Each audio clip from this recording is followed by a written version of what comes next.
Leonard মেসিকে কেন্দ্র করে আজকে একটা স্টেডিয়াম জুড়ে মানুষ বলছে একসঙ্গে দাঁড়িয়ে বর্তমান প্রজন্ম চোর চোর বলে চিৎকার করছে একটা সরকারের দিকে তাকিয়ে। এই নজিরবিহীন দৃশ্য আজ এর আগে কোনোদিন মানুষ দেখেনি। আমরা আপনাদের কাছে এসেছি নতুন কোনো বার্তা নিয়ে নয়।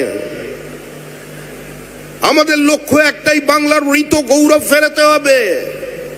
ঘরের ছেলে ঘরের ভাত খাবে, শ্রমিক আর বাইরে কাজ করতে যাবে না। লক্ষ্য একটাই, বাংলায় বৃহৎ শিল্প ছাড়া আর কোনো মুক্তির পথ নেই। নতুন কর্মসংস্থান চাই, এমএসএমই কে পুনরুজ্জীবিত করতে হবে। আজকে শুধুমাত্র কাগজের মিথ্যা বিবৃতির মধ্যে দিয়ে যারা পশ্চিমবঙ্গকে খাদের কিনারে দাঁড় করিয়ে দিয়েছেন, আজকে সম্পূর্ণ কৃষকের সঙ্গে যারা বিশ্বাসঘাতকতা করেছে, বেইমানি করেছে, যারা সমস্ত তফসিলি সম্প্রদায়ের মানুষ, তফসিলি উপজাতি সম্প্রদায়ের মানুষের উপরে আক্রমণ নামিয়ে এসেছে, আজকে তাদের প্রতিবাদে সংঘবদ্ধ হতে হবে। তাই এই লড়াই, সামনের দিনে যে নির্বাচন হচ্ছে, সেই লড়াইয়ের সূত্রপাত হয়ে যাচ্ছে আজকে প্রধানমন্ত্রীর এই সময়ের মধ্যে দিয়ে।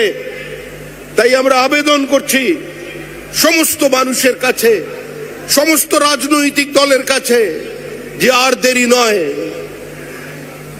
কে কি কোন মতবাদে বিশ্বাস করেন সেটা বড় কথা নয়। পশ্চিমবঙ্গকে পশ্চিম বাংলাদেশ বানাতে দেওয়া চলবে না। বাংলাদেশে রবীন্দ্রনাথ ঠাকুরের মূর্তি ধ্বংস হচ্ছে, আর মালদা জেলায় দাঁড়িয়ে তৃণমূল কংগ্রেসের ছাত্র নেতা রবীন্দ্রনাথের প্রতিকৃতিতে আগুন লাগাচ্ছে।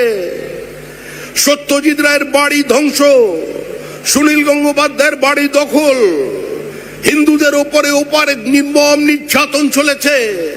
আর ওপারের যে মানুষগুলো আছেন, ওপারের মতুয়া ভাইরা, ওপারের নমশূদ্ররা, ওপারের দত্ত, বোস, গুপ্ত, মিত্র, জৈন, চাকমা, বুদ্ধিস্ট যারা আছে, তারা আমাদের রক্ত, আমাদের ভাই।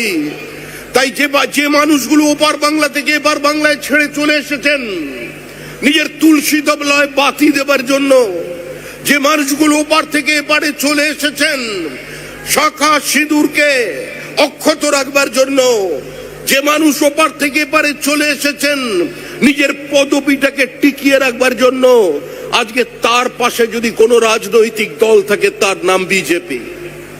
একদিন যারা এই দেশ ছেড়ে চলে গিয়েছিল, যারা এই দেশকে নাপাক বলে, অপবিত্র বলে, দারুল হার্ব যুদ্ধভূমি বলে আজকে এই দেশটাকে খণ্ডিত করেছিল, এই যে আমরা নদিয়া জেলার মানুষ এখানে বসে আছি, এই নদিয়া জেলাও ছিল 1947 সালের 15 আগস্ট পাকিস্তানে। শ্যামাপ্রসাদ মুখার্জি, এনসি চ্যাটার্জি, যদুনাথ সরকার, রমেশ চন্দ্র মজুমদার, মেঘনাথ সাহের সঙ্গেও যার নাম আজকে ইতিহাস থেকে মুছে দেওয়া হয়েছে, তিনি নদিয়ার রানী জ্যোতির্ময়ী। আজকে যদি রানীমার সেদিন না দাঁড়াতেন, সেদিন যদি ব্রিটিশের এই কূটনৈতিক চক্রান্তের সামনে তিনি একজন মহিলা হয়ে লড়াই না করতেন, আজকে ওপার বাংলা থেকে আপনারা এপার বাংলায় এসে নিজেকে ভারতীয় বলে পরিচয় দিতে পারতেন না। 18 আগস্টের সেই স্বাধীনতাকে যদি অক্ষুণ্ণ রাখতে চান, তাহলে মনে রাখবেন ভারতবর্ষে একমাত্র ব্যক্তিত্ব আছেন যিনি পৃথিবীর জনপ্রিয়তম ব্যক্তিত্ব। আজকে যার নেতৃত্ব শুধু দেশে নয়, সারা বিদেশে ছড়িয়ে পড়েছে। সারা পৃথিবীর মানুষ যাকে সম্ভ্রমের দৃষ্টিতে দেখছেন, আজকে সেই নরেন্দ্র দামোদর দাস মোদী আজকে আপনাদের সামনে আপনার বক্তব্য রাখবেন। তার কণ্ঠস্বরে আপনারা শুনবেন যে এখানকার কোন হিন্দু উদ্বাস্তুর নাম ভোটার লিস্টের বাইরে যাবে না। আপনাদের যদি কেউ রক্ষা করতে পারে, যদি হিন্দু উদ্বাস্তুদের যদি এই মাটিতে কেউ অধিকারকে প্রতিষ্ঠিত করতে পারেন, তিনি নরেন্দ্র দামোদর দাস মোদী। এর বাইরে অন্য কোন রাজনৈতিক দল আজকে মিথ্যাচার বিভ্রান্তি ছড়াতে পারেন, কিন্তু এর মধ্যে কোনো প্রতিকার আনতে পারবেন না। আমরা আপনাদের কাছে এসেছি শুধু এই বার্তা নিয়ে যে কারণে শুধু আপনি ওই দেশ ত্যাগ করে এখানে চলে এসেছিলেন, আজকে সেই কারণটা আপনাদের সামনে কেউ তুলে ধরতে পারছে না। আপনাদের জীবন আর যৌবনকে লুট করেছে বর্তমানের সরকার।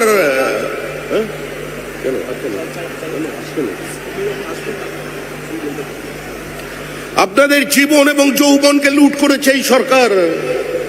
এই সরকারের কারণে একটার পর একটা শিল্পপতি এ রাজ্য থেকে ভিন্ন রাজ্যে চলে গিয়েছে। মুখ্যমন্ত্রীর বিজিবিএস এর মঞ্চে যারা দাঁড়িয়ে বলছেন এত ভালো শিল্প বান্ধব পরিস্থিতি এর আগে কোনোদিন তৈরি হয়নি, সেই শিল্পপতিরা রাতের অন্ধকারে নিজেদের পুঁজি সরিয়ে ভিন রাজ্যে চলে যাচ্ছেন। যারা আপনাদের সামনে দাঁড়িয়ে বলছেন যে মুখ্যমন্ত্রীর নেতৃত্বে পশ্চিমবঙ্গ এগিয়ে চলেছে, আজকে একবার পরিসংখ্যানের দিকে তাকান। বাংলাকে গুজরাট হতে দেব না, বাংলা বাঙালির উপরে আক্রমণ। গুজরাটে ফরেন ডাইরেক্ট ইনভেস্টমেন্ট 36.6 আর পশ্চিমবঙ্গে ফরেন ডাইরেক্ট ইনভেস্টমেন্ট 0.6%।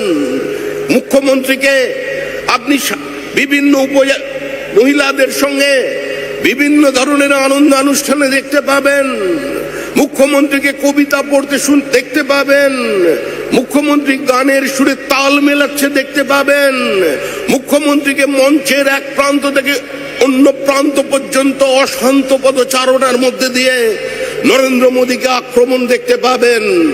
মুখ্যমন্ত্রীকে আপনি ঈদ উল ফিতরের মঞ্চে বিজেপি ইজ প্র্যাকটিসিং হিন্দু ধর্ম ইজ এ গন্ধা ধর্ম বলতে দেখতে পাবেন। মুখ্যমন্ত্রীর রাজত্বে আপনি ওই হুমায়ুন কবিরকে আমরা 70%, এরা তো 30% যখন চাইব কেটে ভাগীরথীতে ভাসিয়ে দেব, সে কথা নিঃশব্দে হজম করতে দেখতে পাবেন। কিন্তু মুখ্যমন্ত্রীকে আজ পর্যন্ত কোনো বড় কারখানার দরজার সামনে নারকোল ফাটিয়ে উদ্বোধনে দেখতে পাবেন না। এই সরকার সামগ্রিকভাবে মানুষের সমস্ত অধিকারকে বাজেয়াপ্ত করে নিয়েছে। এই সরকার দীর্ঘ 14 বছরও নিজেদের পশ্চিমবঙ্গ রাজ্য সরকার বানিয়ে উঠতে পারেনি। তারা তৃণমূল কংগ্রেস সরকারই থেকে গেছে। একটা সরকার প্রাতিষ্ঠানিক লুট আর দুর্নীতির বাইরে মানুষকে অন্য কিছু উপহার দিতে পারেনি। তাই এই সরকারের বিরুদ্ধে সংঘবদ্ধভাবে আপনাদের লড়াই করতে হবে। এই নির্বাচনে মানুষের সামনে আহ্বান জানাতে হবে, প্রত্যেকে বাড়ি ফিরে গিয়ে প্রত্যেক পাতার পরিবেশী যে কোনো রাজনৈতিক দল করুন না কেন, তাকে বলুন আপনার মতাদর্শটা কিছুদিনের জন্য বুকের ভেতরে রাখুন, আপনার মতাদর্শ আপনার পতাকাকে আপনি বাড়ির উপরে তুলে রাখুন, কিন্তু এই নির্বাচনে মমতা ব্যানার্জির এই সরকারকে আপনারা সরিয়ে দিন। আমাদের আবেদন প্রত্যেকটি শুভবুদ্ধি সম্পন্ন মানুষের কাছে, আমাদের আবেদন প্রত্যেকটি তৃণমূল কংগ্রেস কর্মীর কাছে যারা 34 বছর ক্ষমতায় থেকেও ক্ষমতার অমৃত রস পান করেননি, যারা সম্পূর্ণ প্রতিকূল পরিস্থিতির মধ্যে মমতা বন্দ্যোপাধ্যায়ের পাশ থেকে সরে যাননি, যারা জীবনের অনেক সমস্ত ঝুঁকি নিয়ে তৃণমূল দলের ওই ঘাসফুল প্রতীককে দেওয়ালে দেওয়ালে এঁকে চলেছিলেন, আমাদের আবেদন তাদের কাছে, আপনারা কি এই তৃণমূল সরকারের জন্য আত্মবলিদান দিয়েছিলেন? আমরা আবেদন করছি এই নদিয়ার সমস্ত বামপন্থী কর্মীদের কাছে, যারা গত নির্বাচনে নো ভোট টু বিজেপিতে অংশগ্রহণ করেছিলেন, তাদের বলছি যে আপনারা নো ভোট টু বিজেপি করে দীর্ঘদিন পশ্চিমবঙ্গের মাটিতে তৃণমূল কংগ্রেসকে পরোক্ষভাবে টিকিয়ে রাখবেন। আসমুদ্র হিমাচলের মানুষ, কাশ্মীর থেকে কন্যাকুমারী, সোমনাথ থেকে গৌহাটি, যারা অপরূপ ওই কণ্ঠস্বরে মুক্ত হয়ে যান, যার বক্তব্যের মধ্যে শুধু বিশ্বাস থাকে না, বক্তব্যের মধ্যে স্বপ্ন থাকে, যিনি স্বপ্ন দেখাতে পারেন এবং স্বপ্নকে বাস্তবায়িত করতে পারেন, আজকে যিনি ভবিষ্যতে এটা প্রতিষ্ঠা করে দেবেন যে গঙ্গোত্রী থেকে গঙ্গাসাগর পর্যন্ত একই সরকার থাকবে, ডাবল ইঞ্জিন সরকার, আর তার মধ্যে থেকেই আমাদের এই পশ্চিমবঙ্গে নতুন শিল্পায়নের যুগের শুরু হবে নতুন কর্মসংস্থানের। তাই সবাইকে আজকের দিনে এখানে আসবার জন্য অনেক অনেক অভিনন্দন। সংঘবদ্ধ হন, তৃণমূলকে সরান, যে একটাই মন্ত্র আজকের, যে বন্দে মাতরমের শ্রাদ্ধ শতবর্ষে যারা বন্দে মাতরমকে খণ্ডিত করেছিল, যারা এই দেশ ভাগকে মেনে নিয়েছিল, যারা আজকে আপনাদের কপালে উদ্বাস্তু টিকা লাগিয়ে দিয়েছিল, আপনাদের নাগরিকত্ব দেয়নি, যারা মহাত্মা গান্ধীর প্রতিশ্রুতিকে গ্রহণ করেও বাস্তবায়িত করেনি, যিনি আপনাদের সামনে বড়মার মাটিতে গিয়ে বলে এসেছিলেন যে আপনারা নাগরিকত্ব পাবেন, তিনি সিএ দিয়েছেন। আরো ভালো ভালো খবর দেখতে সাবস্ক্রাইব করুন বাংলা হান্টের ইউটিউব চ্যানেল। বাংলা হান্টের আরো খবর দেখতে নজর রাখুন। বাংলা খবর মানেই বাংলা হান্ট।